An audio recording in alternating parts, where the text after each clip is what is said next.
Assalamualaikum everyone, welcome to another brand new video of my channel and this is going to be the part 2 of my Khulna journey. আমি খুলনা বিশ্ববিদ্যালয়ে পরীক্ষা দেওয়ার জন্য খুলনা গিয়েছিলাম D ইউনিটের এক্সামের জন্য।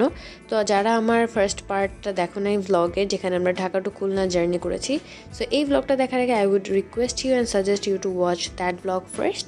So yeah, I hope you enjoy it. The next day. আগের দিন রাতে সুখ দুঃখের গল্প করতে করতে আমরা সকাল 4:30 বাজে ঘুমাইছি এবং ঘুম থেকে উঠছি 8:30 বাজে। তারপর নবনীয়র সি ইউনিটের এক্সাম দিতে 10:30টার দিকে গেছে।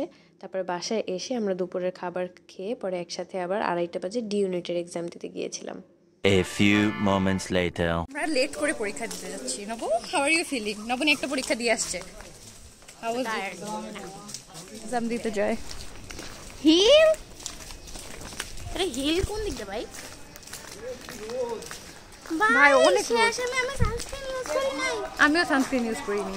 কেন করিস না? কারণ আমি নাই। আমি আনি নাই। আমরা এক্সাম দিতে জি+ সিকিউরিটি নিয়ে যাচ্ছি। হাই লেভেলের সিকিউরিটি, আমাদের হাই লেভেলের সিকিউরিটি। বডিগার্ড। হ্যাঁ, বডিগার্ড, মানে জন প্রতি 2 জন। কিছু দূর হাঁটার পর আমরা রিক্সা নিয়ে নেই। রিক্সায় উঠেছিলাম হলো গিয়ে আমি, নবনী আর ওই 4 জনের মধ্যে একজন ভাই, আর বাকি 3 জন যে ভাই ওরা হলো গিয়ে হেঁটে হেঁটে আসতেছিল, বিকজ নবনীর বাসা থেকে খুলনা ইউনিভার্সিটি লিটারালি ওয়াকিং ডিস্টেন্সে। সো আমরা তেমন প্যারা নিয়ে নেই। আমাদের বলছিল 2:30টার মধ্যে হলে উপস্থিত থাকতে হবে। 2টার দিকে রওনা দিয়ে আমরা 2:10-এর মধ্যে হলে গিয়ে খুলনা ইউনিভার্সিটি পৌঁছে গেছিলাম। And this is Khulna university, but এত কাঠ ফাটা রোদ ছিল বাহিরে যে নামার সাথে সাথে আমি এত তৃষ্ণার্ত ছিলাম, মনে হচ্ছিল আমি না খেয়ে না পানি পান করে কতদিন ধরে আসি। পরে একটা লেবু শরবত খেয়ে নিলাম তাড়াতাড়ি সবাই মিলে, কারণ সবারই অবস্থা খারাপ হয়ে গেছিলো।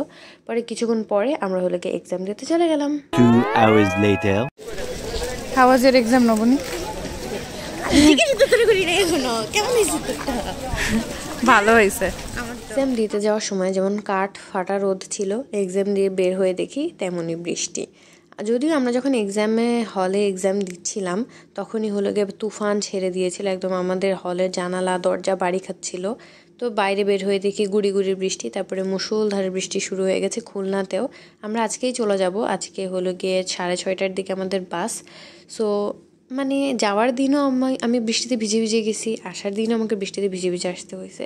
সো যেহেতু নবনী আমার সাথে ছিল, ইট ওয়াজ রিয়েলি ডিফারেন্ট, মানে এখন আমার একা একা লাগতেছিল না। আমরা চারপাশে ছবি তুলতেছিলাম। And Khulna university is really beautiful, really. Dhaka to খুলনার রুটও অনেক সুন্দর এবং খুলনা ইউনিভার্সিটিও অনেক সুন্দর। I really appreciated. আর বৃষ্টি হওয়ার কারণে আরও বেশি শান্তি লাগতেছিল, আরাম লাগতেছিল, কারণ সত্যি বলতে সকালে অনেক বেশি কষ্ট হচ্ছিল। বাইরে বের হয়েই দেখি আমাদের জি+ সিকিউরিটি বাইরে দাঁড়ায় আছে। পরে ওদের সাথে দেখা হইলো, ওরাও দেখি বৃষ্টিতে ভিজে একাকার। আমরা না হলের ভিতর ছিলাম, ওরা তো বাহিরে ছিল। আমার আর নবনীর ফাইল নিয়ে আমাদের 2 জনের ভাই হলো গিয়ে মাথার উপর দিয়ে রাখছে। আর এইখানে নবনী এমন ব্যাগি প্যান্টস পরে আসছে যে ওর প্যান্টের অবস্থা একদম বাজে হয়ে গেছে। এমন সুন্দর ওয়েদারে 1 কাপ চা না খেলে তো আর হয় না। আর আমার শরীর পুরো ভেজা ছিল, তাই আমরা 1 কাপ চা নিয়ে আমরা আমাদের কোয়েশ্চেন ডিসকাস করতেছিলাম। মামা বাড়ি যাই, মামা বাড়ি যাই, কি জানি একটা আছে। সো তাই তাই তাই মামা বাড়ি যাই। মামি যদি লাঠি নিয়ে আসে তখন কি হবে? দিল দুধ দুধ ভাত না, মামা দিল দুধ ভাত, পেট ভরে খাই। মামি এলো লাঠি নিয়ে পালাই। আসলে মামিরা এরকম ক্যারেক্টারই হয়। সেটার মামি যদি আমার ব্লগ দেখে, উপস, ওনারা তো চলেই গেল, আমি বলছিলাম তুলতে। আর গেটটা ধরে দাঁড়াইছিল, একটু দাঁড়ায় থাকতা। এই আনাদার ওয়ান। নবনীর মামা বাড়ি পৌঁছাতে পৌঁছাতে আমাদের 5:15 বেজে গেছিলো। তো ওখানে কিছুক্ষণ বসলাম, গল্প করলাম, সবার সাথে দেখা করলাম। তারপরে যেহেতু 6:30টায় আমাদের বাস ছিল, খুব তাড়াতাড়ি ওখান থেকে রওনা দিয়ে দিতে হয়েছে। Very unfortunate. তা ওখান থেকে আমি আম নিয়ে আসছি গাইস, অবশ্যই আমি রাজশাহী থেকেও আম নিয়ে আসছি। পরে আমরা সোনাডাঙ্গা চলে গেলাম, খুলনার সোনাডাঙ্গাতে। ওখান থেকে আমরা বাসে উঠবো। অ্যান্ড আমরা ইমাদ পরিবহনের টিকিট কাটলাম, because that was the only bus যেটা ইমিডিয়েট মানে অ্যাভেলেবেল ছিল। আমরা কখনোই আগে টিকিট কেটে রাখি না, ইমিডিয়েট যে বাস পাই সেটাই। সো আবার C1 C2তে বসছি, অফকোর্স ওয়াই নট, আমরা তো বলেই নিছি আমি। তো তেমন একটা ব্লগ করা হয় নাই। রাস্তায় ডাইরেক্ট যখন আমাদেরকে যাত্রা বিরতি দিয়েছে ওইখানে হালকা একটু ব্লগ করছিলাম, because I was very tired আর পুরো শরীর ভেজা ছিল। তো তেমন একটা শরীরটা ভালো ছিল না ব্লগ করার মতো। আমি নেমে হলো গিয়ে I really needed a cup of coffee. নেমে আমি শুধু কফিটা খাইছি, ওই কফিটা খেয়ে যে পরিমাণ শান্তি লাগছে। তো তারপর আমরা স্কাই ব্লু হাইওয়ে রেস্টুরেন্ট থেকে রওনা দিয়ে দিয়েছিলাম। এটাও সিরাজগঞ্জেই ছিল। সাধারণত খুলনা গেলে সিরাজগঞ্জে যে কোনো একটা হাইওয়ে রেস্টুরেন্টেই হলো গিয়ে আমাদেরকে যাত্রা বিরতি দেয়। তারপরে আউট অফ দ্য ব্লু কোনো এক পাম্প স্টেশনে মানে ফিলিং স্টেশনে আমাদেরকে দাঁড়া করে রাখছিল ফর 10 to 20 মিনিটস। কেন দাঁড়া করে রাখছে আমার একদমই মনে নাই। ওনারা বলছিল checking for what, I really don't know. তারপরে আর কি পদ্মা সেতুতে এসে মনে হলো যে না একটা ব্লগ করি, তো আবার পদ্মা সেতু টোল প্লাজাতে ওয়েলকাম ইউ গাইজ। সো আবার পদ্মা সেতুতে উঠছি অ্যান্ড গেস হোয়াট, এবারও অন্ধকার, দেখার মতো কিছু নাই। এবারও আমি হালকা পাতলা একটু রোড ভিউ নেওয়ার ট্রাই করছি। এখানেও এই বাসেও ইমাদ পরিবহনেও সেই জেলখানার মধ্যে আটকায় রাখছে, যার জন্য the view was unclear to me and as well as you guys too. So যাই হোক, কি আর করার। পরে আমরা গুলিস্তানে নেমে গেলাম। গুলিস্তানে নেমে একটা সিএনজি নিয়ে চলে যাচ্ছি বাসার দিকে।